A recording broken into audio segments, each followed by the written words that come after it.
महत्वपूर्ण निर्णय हमने लिए हैं और जैसा हर बार हम करते हैं इस बार भी आपको उन सारे निर्णयों के संबंध में आपको हम अवगत कराएंगे। कुछ तो हमारे इस बार की मीटिंग इसलिए भी इम्पोर्टेंट थी कि हमने तय किया था कि जो जितनी भी पिछली काउंसिल मीटिंग हुई हैं उनमें जो जो पेंडिंग एजेंडाज हैं उनको कितने उसमें रह गए हैं और कितने पूरे होने बाकी हैं। तो एक नई परंपरा है, इसमें हमने पुराने जो उनकी ATRs है उन ATRs को भी लिया था और उसमें काफ़ी प्रोग्रेसिव केवल 2 चीज़ें हैं जो पेंडिंग है, बाकी सब पूरा हो चुका है। वो एक नई व्यवस्था इस बार की थी और कुछ जो महत्वपूर्ण निर्णय थे एक एक करके मैं आपके सामने लेकर के आता हूँ। एक तो framing of recruitment regulations RRs, जो वेरियस पोस्ट थी उन पोस्ट के बारे में RR अभी तक अप्रूव नहीं हुए थे, लेकिन आज काउंसिल मीटिंग में जैसे कैटेगरी A और C में आयुष डिपार्टमेंट NDMC का है, उसमें योगा, नेचुरोपैथी, फिजिशियन, सिद्धा, फार्मासिस्ट, आयुर्वेदिक फार्मासिस्ट, फार्मासिस्ट सिद्धा, फार्मासिस्ट होम्योपैथी, तो इनके RR आज काउंसिल ने अप्रूव करके अब UPSC में जाएंगे। तो जो जिन लोगों को प्रमोशन होना है उसमें उसका लाभ मिलेगा। इसी के साथ दूसरे रिक्रूटमेंट थे ABC, इसमें मेडिकल सर्विसेज डिपार्टमेंट के पोस्ट हैं, जैसे असिस्टेंट नर्सिंग सुपरिटेंडेंट हैं, सीनियर नर्सिंग ऑफिसर हैं, नर्सिंग ऑफिसर हैं, रेडियोग्राफर्स हैं, प्लास्टर टेक्नीशियन हैं, जूनियर रेडियोग्राफर्स हैं, CSSD अटेंडेंट हैं, प्लास्टर असिस्टेंट इत्यादि। इन सब के भी RR, क्योंकि RR बहुत टाइम से प्रमोशन NDMC में नहीं हो रहे थे, तो उनके RR भी अप्रूव हुए हैं और वो भी अप्रूव करके ये RR UPSC में जाएंगे और जल्दी से कर्मचारियों की जो पदोन्नति है, उनकी जो प्रमोशंस हैं, उसकी प्रक्रिया में तेजी आएगी। इसके साथ ही एक महत्वपूर्ण एजेंडा था कि extension of validity of national capital territory Delhi laws special provision act 2011। ये सभी सिविक एजेंसीज, इसमें NDMC भी एक है, MCD भी है, DDA भी है, DUSIP भी है, सभी को उन्होंने भेजा था और ये मंत्रालय ने हमारे कमेंट के लिए भेजा था, क्योंकि 30 तारीख को ये एक्ट समाप्त हो रहा है, जिसकी वजह से डेमोलिशन वगैरह जनता के हित में, जनता के हितों को ध्यान में रखते हुए इस एक्ट को हमने अपनी तरफ से दोबारा से आगे बढ़ाने की अनुशंसा की है। कितने साल के लिए जो सरकार करेगी, हमने अपनी तरफ से हमारे कमेंट मांगे थे तो काउंसिल ने इसको आगे बढ़ाने के लिए कहा, लेकिन उसके साथ साथ हमने ये भी कहा है कि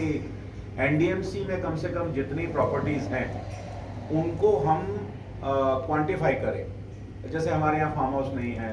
हमारे यहाँ कोई बड़े बड़े बाकी चीजें नहीं हैं, लेकिन और इंक्रोचमेंट ना बढ़े, और इंक्रोचमेंट आगे ना बढ़े, जितना है उसको कम से कम, चूंकि लुटियन दिल्ली है और यहाँ तमाम तरह के इश्यूज भी रहते हैं, इसलिए फर्दर ना हो तो उसको हमने क्वांटिफाई और उनकी मैपिंग वो करने के लिए भी हमने कहा है कि हम उनकी मैपिंग करें, तो हमें पता रहे कि हमारे पास कितने क्लस्टर हैं। अब हमारे पास क्लस्टर 30 के आसपास क्लस्टर हैं, 2 विलेजेस हैं और बहुत ज़्यादा हमारे पास इम्प्लीकेशन नहीं है, लेकिन इसको भी हम जिससे कि उनको बुनियादी सुविधाएं ठीक से मिलें, तो इसके लिए हमने अनुशंसा की है। उसके बाद एक बहुत ही महत्वपूर्ण निर्णय जो आज लिया गया है वो है renaming of Aurangzeb lane under NDMC area doctor APJ Abdul Kalam lane. तो पहले इस जो रोड है उसका नाम पहले से ही परिवर्तन कर दिया गया था, लेकिन उनकी जो एडजेसेंट लेन थी वो अभी भी औरंगजेब लेन के नाम से जानी जाती थी। अब उसका नाम परिवर्तित करके APJ अब्दुल कलाम लेन के नाम से वो जाना जाएगा। तो NDMC ने आज इस महत्वपूर्ण प्रस्ताव को भी पास किया है। इसी के साथ साथ ये आज़ादी का अमृत काल है, देश आज़ादी का अमृत महोत्सव मना रहा है और बहुत समय से हमारे पास गोल मार्केट का कंजर्वेशन एंड रीस्टोरेशन, जो मेन गोल मार्केट है, वो प्लान पेंडिंग था। उस प्लान को भी आज हमने सैंक्शन किया है, उसका टेंडर ऑलरेडी हो गया है और उसकी अब जो थीम क्या होगी, उसको कैसे डेवलप किया जाएगा, किस तरह की थीम होगी, कुजीन किस तरह का होगा, दिल्ली में जो वीरांगनाएं हैं देश की जो वीरांगना है उनके संदर्भ में कुछ थीम होगी क्या, इसका जो अलग अलग जो वेरियस चीज़ें हैं वो थीम अब निकल करके आएगी। और इसका काम, इसका जो टाइम पीरियड है, ऑल्दो टेंडर में इसका टाइम पीरियड 2 साल का है, लेकिन काउंसिल ने ये कहा है कि इसको विद इन 12 मंथ्स, 1 साल के अंदर इस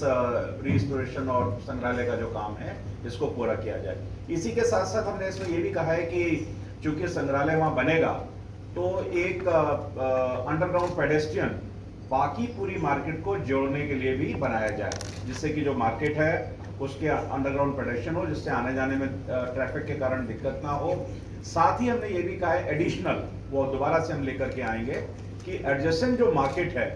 उसका ब्यूटिफिकेशन भी करना जरूरी है। बिकॉज आपने संग्रहालय बना दिया और लोग बहुत सारे आएंगे, अलग तरह की थीम होगी और उसको बहुत शानदार बनाएंगे, नेचुरल वे में उसको बनेगा। और उसके साथ साथ जो सारी मार्केट है उसको भी रीडेवलप करने का प्लान है, उसको भी ठीक किया जाएगा ओरिजिनल शेप में। साथ ही वहाँ पार्किंग का इशू आने वाला है, तो इसलिए पार्किंग के लिए भी एक प्लॉट चिन्हित वहाँ पर किया है, जिसमें मंत्रालय से बात करके साथ साथ इन स्पीडी मैनर वहाँ एक पार्किंग भी, जिससे कि वहाँ पर लोग आए तो उनको किसी प्रकार की असुविधा कम से कम पार्किंग करने में ना हो। ऑलरेडी कंजस्टेड है, लेकिन हमने मार्क किया है और मंत्रालय से बात करके, मंत्रालय से बात करके उसको भी एक्सपेक्ट करेंगे। इसकी एक मीटिंग ऑलरेडी लेफ्टिनेंट गवर्नर के साथ हुई थी, ये सारे इश्यूज उसमें आए थे। तो ये एक नए भारत और आत्मनिर्भर भारत और अमृत काल का एक बहुत बड़ा चिन्ह ये एनडीएमसी के लिए बनेगा। इसके साथ ही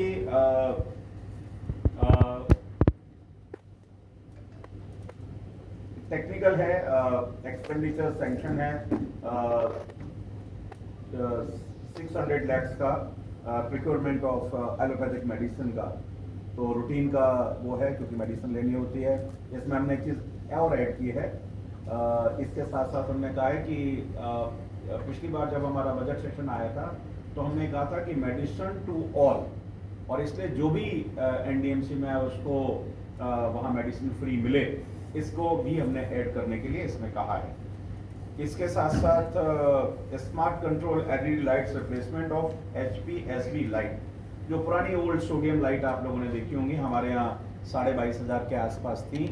ऑलरेडी रिप्लेस हो चुकी है, लेकिन उसमें से 8,500 लाइट्स अभी पेंडिंग है, जिन स्मार्ट लाइट को हम सोडियम लाइट से चेंज कर रहे हैं,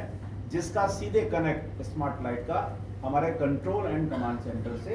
होगा। और उस कंट्रोल एंड कमांड सेंटर में जैसे बाकी लाइटों को आप मॉनिटर करते हैं, इन लाइटों को भी आप मॉनिटर कर पाएंगे। एक था खत्म हो जाएगा ये? हाँ, कब तक पूरा कंप्लीट हो जाएगा? टाइम ड्यूरेशन इसकी डिटेल हम आपको निकाल देंगे, उसमें जो हमारा टेंडर नोटिफिकेशन टेंडर है उसमें है, उसको दे देंगे आपको। ऑलरेडी काम चल रहा था and I will let you know. जरा निकाल दीजिएगा हेमलता, इसमें से क्या है, दे देंगे अभी आपको। इसके साथ साथ एक टेक्निकल है 11 kVA ग्रेड SDL केबल्स का परचेज का है, जो